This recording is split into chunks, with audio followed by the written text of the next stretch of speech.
Monsieur le Président, Madame la Ministre, Monsieur le rapporteur, Madame la Présidente de la Commission des lois, mes chers collègues, la fonte du permafrost, l'acidification des océans, la multiplication des épisodes caniculaires, les terribles incendies qui ont ravagé cet été l'Amazonie et qui ravagent en ce moment l'Australie sont autant d'événements dramatiques, rendant tangibles et directement perceptibles les nombreuses alertes que les scientifiques, depuis 30 ans maintenant, n'ont cessé de nous adresser dans de multiples rapports.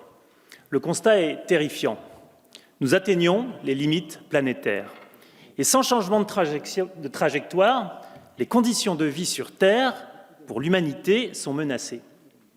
Nous devons, face à ce terrible constat, appréhender cette crise écologique en ayant conscience de sa gravité et avec la volonté de freiner les activités humaines responsables des atteintes à notre environnement. Alors, je tiens à saluer l'initiative de notre collègue Christophe Bouillon qui nous permet, avec l'examen de cette proposition de loi, de susciter un débat plus que nécessaire. Malgré la gravité des crimes et des délits environnementaux, la réponse pénale demeure inexistante ou mal adaptée à l'échelle internationale.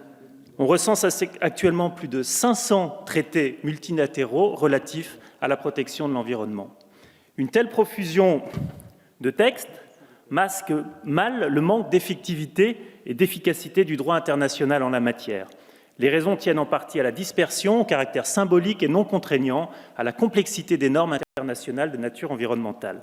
Et nous pouvons faire le même constat à l'échelle nationale, où le droit pénal de l'environnement souffre, je le pense, de sérieuses lacunes. Les normes sont complexes, leur éclatement entre le droit administratif et le code de l'environnement ne favorise pas le travail des juges.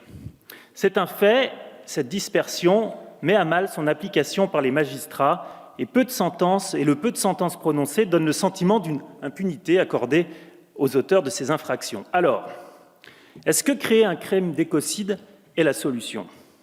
Si cette avancée est nécessaire, et une partie peut-être de la solution, elle ne doit pas masquer l'immense travail que nous devons réaliser sur notre droit et sur son effectivité. Dans l'état, ce texte n'aurait qu'une portée en réalité symbolique. Et doit-on se contenter de symboles ? Je ne le pense pas.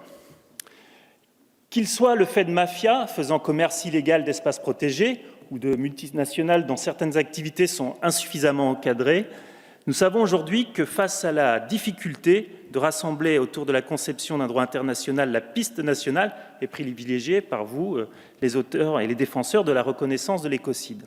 Mais ce dernier revêt un caractère majoritairement transnational et dès lors, seule la coopération entre États s'avère appropriée pour lutter contre ces actions litigieuses. Je pense, en réalité, que nous devons changer de paradigme et profondément remodeler notre droit et notre rapport à la nature. Et oui, la France doit prendre toute sa part sur ce sujet et doit être valeur d'exemple. Une refonte de notre appareil judiciaire s'avérera bien plus efficace pour améliorer l'effectivité du droit de l'environnement.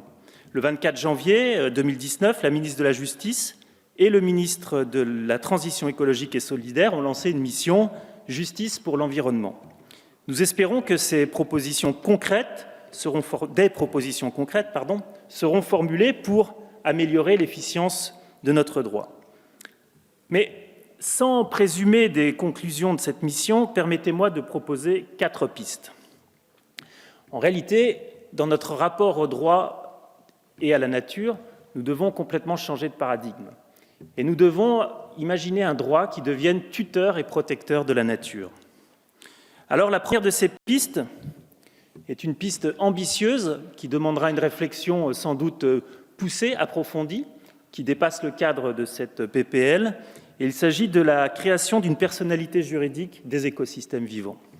La deuxième en est le corollaire. Je pense qu'il faut créer un défenseur de la nature et peut-être même le constitutionnaliser. Et tout ça, le troisième des pistes, c'est la mise en place de nouvelles incriminations pénales, dont celle de l'écocide, mais celle de l'écocide ne doit pas masquer les autres. Et enfin, la création de parquets spécialisés, je le pense, comme le préconise l'avocat Sébastien Mabille, permettrait d'augmenter de manière significative le nombre de poursuites et d'améliorer la qualité des enquêtes.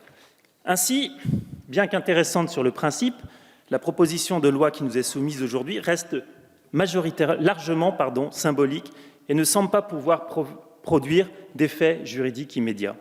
Le groupe MoDem et apparentés estime que les atteintes à l'environnement méritent une réforme bien plus ambitieuse, à la hauteur des enjeux, de la complexité du droit pénal de l'environnement. Je vous remercie. Merci, mon cher collègue.